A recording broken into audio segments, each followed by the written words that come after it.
दोस्तों, कैसे हो आप सब। होप आप सब लोग बहुत अच्छे होंगे और अपने लाइफ में बहुत अच्छा कर रहे होंगे। मदर्स फ्रेंड देखने के लिए बहुत बहुत थैंक यू। फ्रेंड्स, आज का ये वीडियो न्यू मॉम्स के लिए है जिसने अभी तुरंत अपना बेबी डिलीवर्ड किया है, जिनकी अभी तुरंत डिलीवरी हुई है। उस न्यू मॉम के लिए है जिनका बच्चा अभी 4 महीने तक का ही है। उसके लिए वीडियो बहुत ज्यादा इंफॉर्मेटिव होगी। टॉपिक देख के पता चल गया होगा आपको कि किस टॉपिक के ऊपर है ये वीडियो, कि अगर आपका बच्चा रात में नहीं सोता है तो बच्चा रात में क्यों नहीं सोता है, इसके ऊपर ये वीडियो है। पूरी बात मैं आपको डिटेल्स में सब कुछ समझाऊंगी फ्रेंड्स, कि अगर आपका बच्चा रात में नहीं सोता है, वो रात भर रोता ही रहता है, तो उसकी क्या क्या रीजंस हो सकते हैं। क्योंकि हम एज अ मॉम नहीं चाहते कि हमारा बच्चा रोए, और हम नहीं चाहते हैं कि मेरा बच्चा जो है वो अपनी नींद पूरी ना ले, क्योंकि बच्चा जितना नींद लेगा इस टाइम पे उसके ग्रोथ के लिए उतना ही अच्छा होगा। तो अगर आप इंटरेस्टेड है इस टॉपिक पे तो प्लीज इस वीडियो को लास्ट तक जरूर देखिएगा। एक्चुअली फ्रेंड्स, शुरुआत में बच्चे जो होते हैं वो 18 से 20 घंटे तक जरूर सोते हैं। अब आप में से बहुत सारे पेरेंट्स को ऐसा लगता हो कि नहीं, हमारे साथ तो ऐसा नहीं होता, हमारे बच्चे तो 20 घंटे नहीं सोते, हमारा बच्चा तो रात में बहुत जगता है, इवन बहुत रोता है। तो फ्रेंड्स, इसके बहुत सारे रीजंस हो सकते हैं, इसके इवन बहुत बड़े बड़े रीजंस हो सकते हैं। तो अगर आपको जानना है वो रीजन तो इस वीडियो को लास्ट तक देखिएगा। तो अब मैं फटाफट से इस वीडियो को स्टार्ट करती हूँ। फ्रेंड्स, 0 से 3 मंथ का जो टाइम होता है बच्चों का, उसको फेज ऑफ ट्रांजेक्शन बोला जाता है। क्योंकि क्या होता है कि 9 महीने तक बच्चा जो है वो माँ के वूम्ब में रहता है, गर्भ में रहता है। वहां का इन्वायरमेंट बिल्कुल अलग होता है।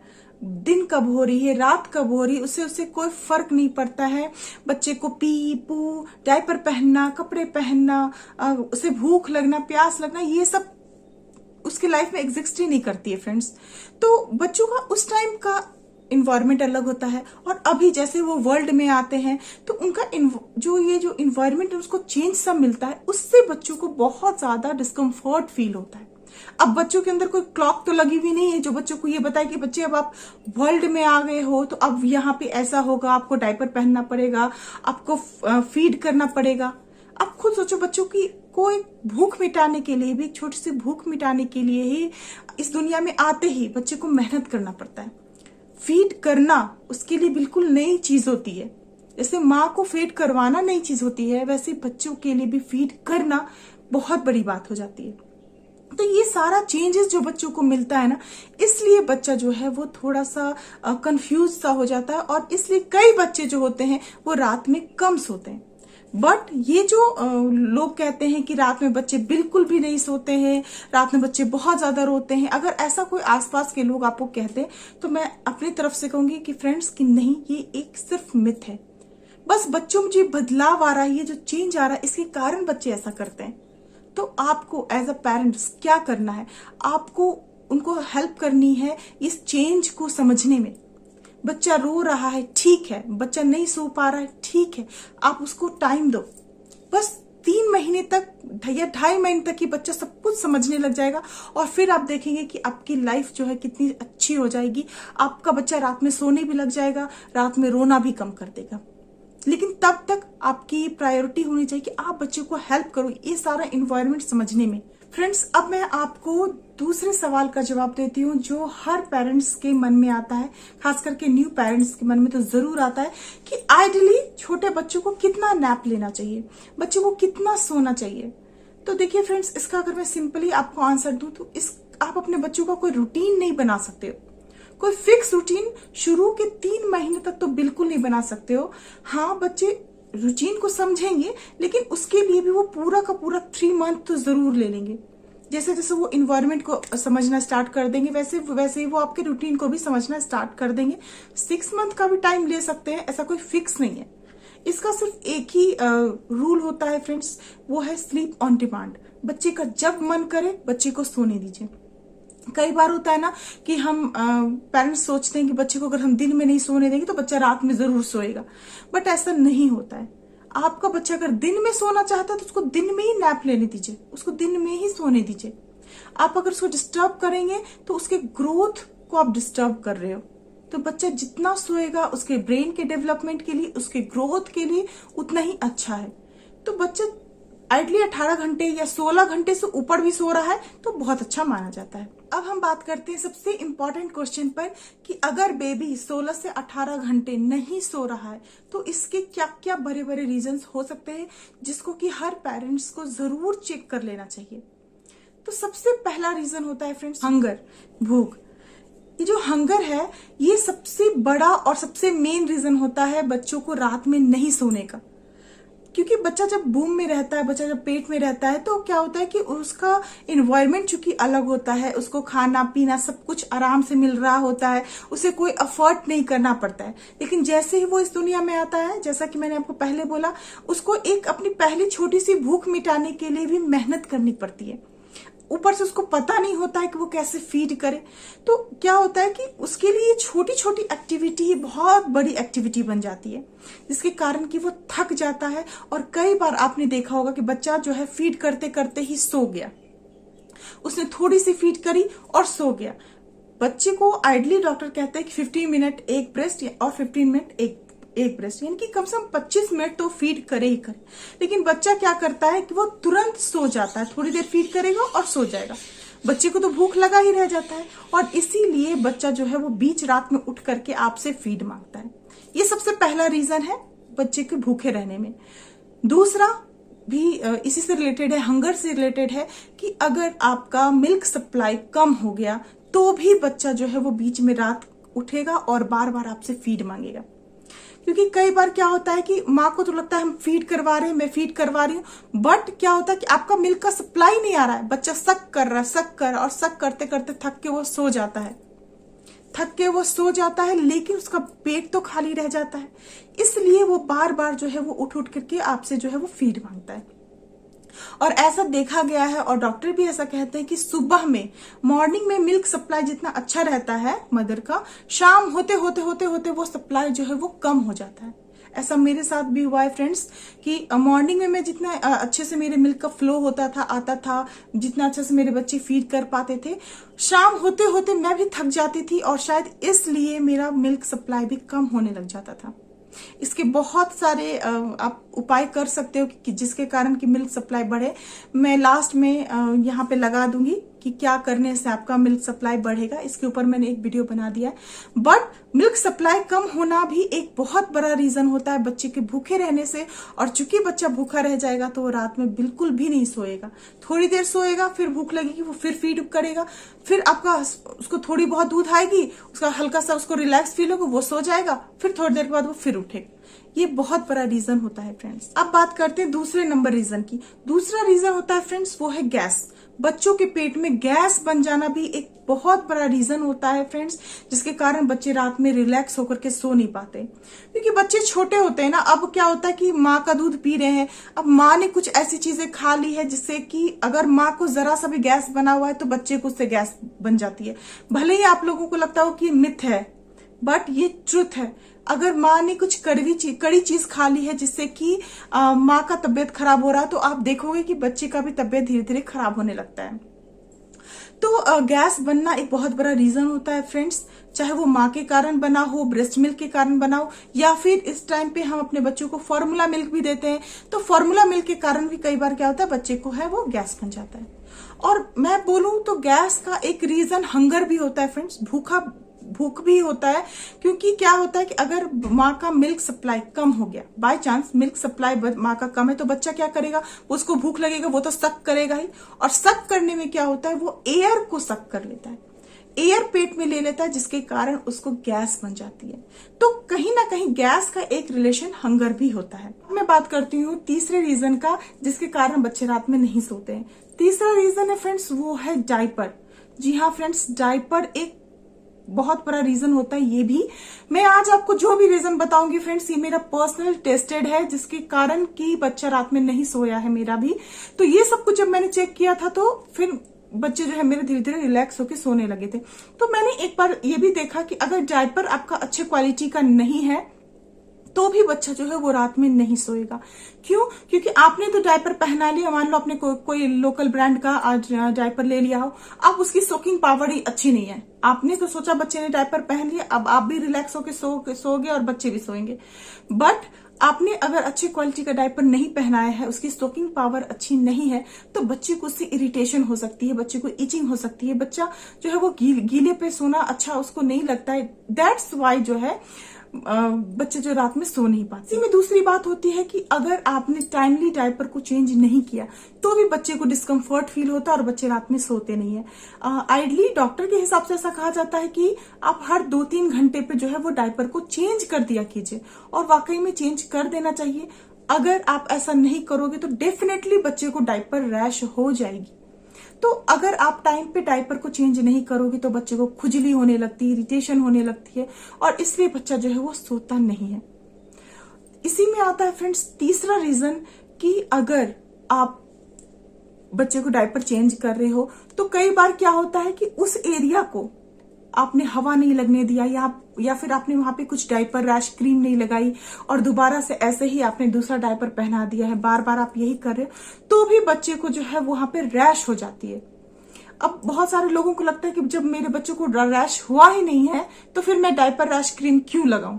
बट फ्रेंड्स, अगर आप रोज थोड़ा थोड़ा ही डायपर रैश क्रीम लगा दोगे ना तो रैश होने के चांसेस ही खत्म हो जाएंगे। मैं अगर अपना एक्सपीरियंस बताऊं फ्रेंड्स, तो मैंने कभी भी डायपर रैश क्रीम नहीं खरीदी।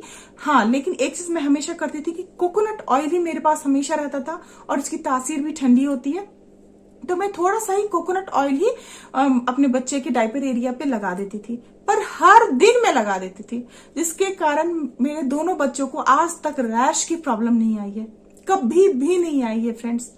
तो डायपर को ये चीज जरूर चेक कीजिए कि आपका डायपर जो है वो अच्छी क्वालिटी का हो, उसकी सोकिंग पावर बहुत अच्छी हो।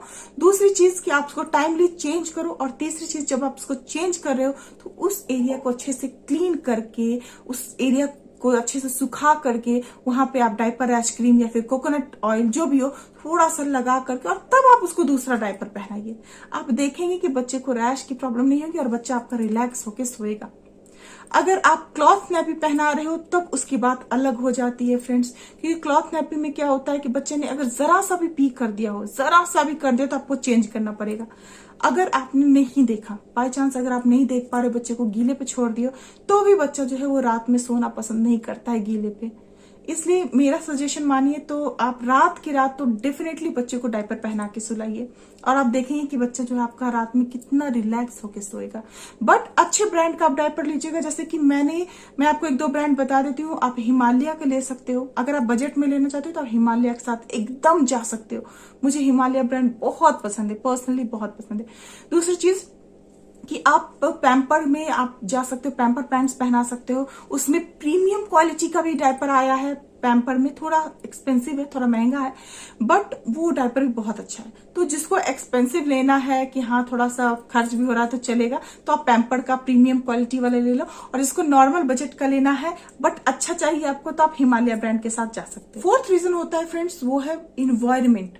इन्वायरमेंट से मेरा मतलब है फ्रेंड्स कि आपने बच्चों के आसपास माहौल कैसा बना के रखा है, जैसे कि आपने रूम का टेम्परेचर कैसा रखा है, आपने कहीं बच्चे को बहुत ज्यादा कपड़े तो नहीं पहनाए, अपने बच्चे को कपड़े कैसा पहनाया है, वो भी एक बहुत बड़ा रीजन होता है। उसके बाद रूम की लाइटिंग आपको देखनी होगी। चौथी चीज कि आसपास का शोर शराबा कितना है, ये सब कुछ देखना बहुत ज्यादा जरूरी होता है फ्रेंड्स। अगर हम कपड़ों की बात करें तो क्या होता है, विंटर्स का टाइम अगर है तो हम अपने बच्चों को इतना ज्यादा कपड़ा पहना देते हैं कि कपड़े से ही बच्चे को हैवी हैवी फील होता है और बच्चा जो वो रिलैक्स होकर सोता नहीं है। तो इसका आपको कुछ और उपाय सोचना पड़ेगा। आप रूम हीटर यूज कर लो। हमने जो रूम हीटर यूज किया उसका लिंक मैं डिस्क्रिप्शन बॉक्स में दे दूंगी। बहुत अच्छा ऑयल हीटर था, आप वो यूज कर सकते हो, आपको इजिली अमेजोन पे मिल जाएगा। तो आप रूम हीटर यूज कर सकते हो, बच्चे को एक वार्मर पहना सकते हो, इस तरह का चीज पहनाओ ताकि बच्चा जो रिलैक्स होकर के सोए। ठंड के मौसम में, गर्मियों के मौसम में बच्चे को अपनी कॉटन वाली ड्रेस पहनाई है या नहीं पहनाई है, कोई रेयन या फिर कुछ ऐसे वाले कपड़े का ड्रेस तो नहीं पहना दिया जो बच्चे को चुभ रहा हो, बच्चे को डिस्कम्फर्ट फील करवा रहा हो। उसके बाद टेम्परेचर भी आपको देखना बहुत ज्यादा जरूरी है फ्रेंड्स, क्योंकि कई पेरेंट्स होते हैं जो शुरू में एसी कूलर तो छोड़ दो, फैन तक नहीं चलाते हैं कि उनके बच्चों को जुकाम हो जाएगी। तो इसके ऊपर भी मैंने एक वीडियो बना दिया है कि छोटे बच्चों को एसी कूलर या फैन के नीचे हमें रखना चाहिए या नहीं रखना चाहिए, और अगर रखना चाहिए तो कैसे रखना चाहिए। इसके ऊपर भी मैंने एक वीडियो बना दिया फ्रेंड्स, आप चाहो तो जाकर के डेफिनेटली उसको देख सकते हो। तो रूम का टेम्परेचर बहुत मायने रखता है बच्चे को सोने से, बच्चों को रोने से। अगर आसपास बहुत ज्यादा शोर शराबा हो रहा है तो भी बच्चे नहीं सो पाते। कई बार क्या होता है, हमारे घर में ही ऐसा हो जाता है कि बच्चा दिन में सो रहा है और कोई भी पेरेंट्स हमारे या फिर हमारे कोई बड़े जो बुजुर्ग होते हैं जो भी आते हैं और उनको बच्चों के साथ खेलने का मन करता है तो वो नींद में बच्चों को उठा लेते हैं। तो फिर क्या होता है, बच्चे का जो वो नींद टूटता है, वो जो डिस्कम्फर्ट फील होता है बच्चों को, इसके कारण भी बच्चे बाद में फिर सोते नहीं है और बच्चा जो है वो पूरा दिन क्रैंकी रहता है। तो आसपास का माहौल जरूर आप चेक कीजिए। फिफ्थ एंड लास्ट रीजन है फ्रेंड्स, वो है मेडिकल कंडीशन। ऐसा कई बार होता है जैसे कि छोटे बच्चों को पेट में दर्द हो रहा है, गैस बन रहा है, ये तो आपको पता चल जाएगा पेट को टच करते ही। लेकिन कई बार क्या होता है कि बच्चे के कान में दर्द होता है और ये एक रीजन होता है बहुत बड़ा। छोटे बच्चों के साथ ये अक्सर हो जाता है, कान में दर्द हो जाना। या फिर कई बार क्या होता है, अगर ठंड का टाइम है या फिर अभी जैसे मानसून का टाइम चल रहा है तो बरसात का टाइम पे बच्चों का नाक बंद हो जाता है। तो कान में दर्द हो जाना, नाक बंद हो जाना, ये सारे चीजों को आपको चेक करना पड़ेगा। कहीं मेरे बच्चे का नाक तो बंद नहीं है जिसके कारण बच्चा सो नहीं पा रहा है क्योंकि बच्चा सांस नहीं ले पा रहा है, या फिर बच्चे के कान में तो दर्द नहीं है। अब ये आप कैसे पता करोगे, मैं कैसे पता करती थी ये बताती हूँ मैं आपको। कि जब मैं देखती थी कि बच्चे को गैस भी नहीं बना हुआ है, मैंने डायपर भी अच्छे से पहनाया हुआ है, हर चीज मैं करके देख लेती थी, रूम का टेम्परेचर भी बहुत अच्छा है, हर चीज ठीक है, फिर भी मेरा बच्चा रोए जा रहा है, क्रैंकी हो रहा है। और बच्चा जब दर्द में रहेगा, तकलीफ में रहेगा ना, तो पेरेंट्स को अपने आप फील होने लगता है कि नहीं, इसका रोना ना आज कुछ अलग है, आज इसको जरूर कुछ अलग सा फील हो रहा, तभी इस तरीके से रो रहा है। तो वो फील होने लगता है अंदर ही अंदर कि जरूर कुछ तो तकलीफ हो रही है, फीवर भी नहीं है। तो मैं अपने डॉक्टर से बात करती थी तो वो एक दवाई बता देते थे मुझे। आप भी अपने डॉक्टर से पूछ सकते हो कि अगर कभी मुझे ऐसा शंका हो कि बच्चे के कान में दर्द है या कहीं भी ऐसा दर्द है तो फिर आप क्या दोगे। तो डॉक्टर जो है वो मुझे एक बता देते थे उपाय कि आप ये वाला मेडिसिन जो है वो दे देना। तो मैं कभी कभी रात में वो दे देती थी। अगर बाय चांस मेरी बेटी के कान में या मेरे बेटे के कान में दर्द रहा तो उससे वो रिलैक्स होकर के वो सो जाता था। कई बार, बहुत बार ऐसा हुआ मेरे साथ कि वो सो जाता था दवाई देने के बाद। तो आप भी अपने डॉक्टर से ऐसा जरूर पूछ सकते हो फ्रेंड्स। ये तो 5 रीजन थे, मेन 5 रीजन थे जिसके कारण बच्चे नहीं सोते। अब मैं आपको अपना कुछ एक्सपीरियंस और बता देती हूँ जिसको करने से मेरे बच्चे जो है वो रिलैक्स होकर के सोने लगे। सबसे पहला चीज होता है फ्रेंड्स, वो है स्वेडलिंग करना। बच्चे को स्वेडल जरूर करके रखिए। और स्वेडल करना इसलिए जरूरी है क्योंकि क्या होता है ना कि बच्चे जब माँ के पेट में होता है तो बिल्कुल इस तरीके से सिकुड़ा हुआ सा रहता है, और अगर आप उसको स्वेडल नहीं करोगे, उसका हाथ पांव ऐसे फैला हुआ सा रहेगा तो बच्चा ना अनकंफर्टेबल फील करता है। तो बच्चे को स्वेडल करके जरूर सुलाइए, देखिएगा आप देखेंगे कि बच्चा कितना रिलैक्स होकर सोएगा। दूसरी चीज है बच्चे को अच्छे से नींद कंप्लीट करवाना। मतलब कि मतलब हर 1 घंटे या फिर 45 मिनट के ही बाद बच्चे को जरूर सुला देना चाहिए।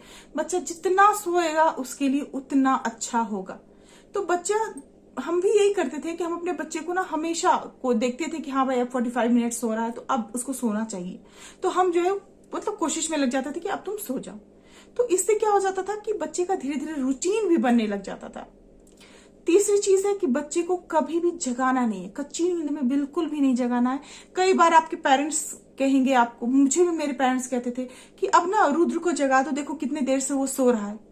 तो नहीं, ऐसा आपको बिल्कुल नहीं करना। बच्चा सो रहा है तो सोने देना है, उसके नींद को बिल्कुल नहीं खराब करना है। अगर आपको ये लगेगा कि बच्चे ने दिन में नहीं सोएगा तो बच्चा रात में मेरा सो जाएगा, तो ऐसा भी वो नहीं करेगा, वो क्रैंकी रहेगा पूरा दिन। तो ये काम आपको बिल्कुल नहीं करना है। आप बच्चे को डेली मसाज भी करो, ये करना बहुत जरूरी है फ्रेंड्स। आप बच्चे को अगर मसाज करोगे ना, मैं अगर अपना बताऊं तो मैं अपने बच्चे को 3 से 4 बार भी मसाज कर देती थी। मसाज करने से क्या होता है, बच्चे के शरीर में जो दर्द होता है ना, वो चाहे लेटा ही रहता है, लेटे लेटे ही जो उसको दर्द होती है वो सारा दर्द खत्म हो जाता है, बच्चा रिलैक्स फील करता है और वो सो जाता है। या फिर आप देखेंगे बेड पे बच्चा जो हाथ पांव मारता है, वही छोटी छोटी एक्टिविटी उसके लिए बहुत बड़ी एक्टिविटी बन जाती है। तो बच्चे का मसाज आप जरूर कीजिए, खास करके हेड का मसाज और उसके टमी का मसाज, पेट का मसाज आप जरूर कीजिए। पेट का मसाज करने से क्या होता है ना कि अगर बच्चे के पेट में जरा भी गैस बना है तो वो गैस निकल जाता है। आप एक्सरसाइज भी बच्चे को करवा सकते हो, जो एक्सरसाइज हम बच्चों के पैर का, हाथ का करवाते हैं वो करवा सकते हो। आप देखेंगे कि गैस कितना रिलीज होता है और बच्चा जो है वो सो जाता है। उसके बाद आप कुछ होम रेमेडीज भी कर सकते हो। जैसे कि मैं अगर बताऊं अपना, तो मैं रोज डेली रात में सोने से पहले अपने बेटे और बेटी दोनों के पेट में जो हींग का पेस्ट लगा देती थी। आपको कुछ नहीं करना है, एक बाउल में आपको पानी थोड़ा सा गर्म करना है। जब वो गर्म हो जाएगा तो उसमें हींग डालना है और उसको अच्छे से मिला देना है। जब वो मिल जाएगा और एकदम गुनगुना हो जाएगा, ठंडा, समझो ठंडा ही हो जाएगा, तो नाभि के आसपास आपको लगा देना है उस हींग के पेस्ट को। आप देखेंगे कि गैस कितनी जल्दी निकलेगा उससे। तो ये चीज मैं हमेशा करती थी। आपको अगर हींग का पेस्ट बनाना पसंद नहीं है तो फिर आप ममाअर्थ का रोल भी आता है, जिसको आप रोज रात में पेट पे लगा सकते हो। तो उससे भी अगर गैस होगी थोड़ी बहुत तो वो निकल जाता है। तो यही कुछ चीज मैं करती थी जिसके कारण कि मेरे बच्चे जो है वो रात में सोना अच्छे से शुरू कर दिए थे। मुझे भी कुछ कुछ प्रॉब्लम्स आई थी, फर्स्ट बेबी में मुझे भी प्रॉब्लम आई थी, बच्चा सोता नहीं था, रुद्र सोता नहीं था। तो फिर जब मैंने ये सब कुछ देखना स्टार्ट किया कि क्यों नहीं सो रहा है, क्या रीजन है, फिर क्या हुआ कि धीरे धीरे सब कुछ नॉर्मल होना स्टार्ट हो गया। तो बस फ्रेंड्स, यही एक वीडियो थी कि अगर आपका बच्चा रात में नहीं सोता है तो हम क्या करें इस टॉपिक पे। अगर आपको पसंद आया तो प्लीज इसको लाइक कीजिए, शेयर कीजिए न्यू पेरेंट्स के साथ, हो सकता है उनकी इससे थोड़ी सी हेल्प हो जाए। और अगर अभी तक आपने सब्सक्राइब नहीं किया तो प्लीज हमारे चैनल को सब्सक्राइब कीजिए।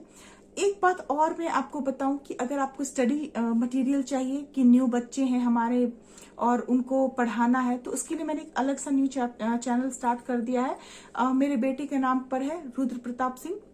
तो आप उसको भी जाकर के डेफिनेटली देख सकते हो। आप हमें इंस्टाग्राम और फेसबुक पे भी फॉलो कर सकते हो। Bye, take care.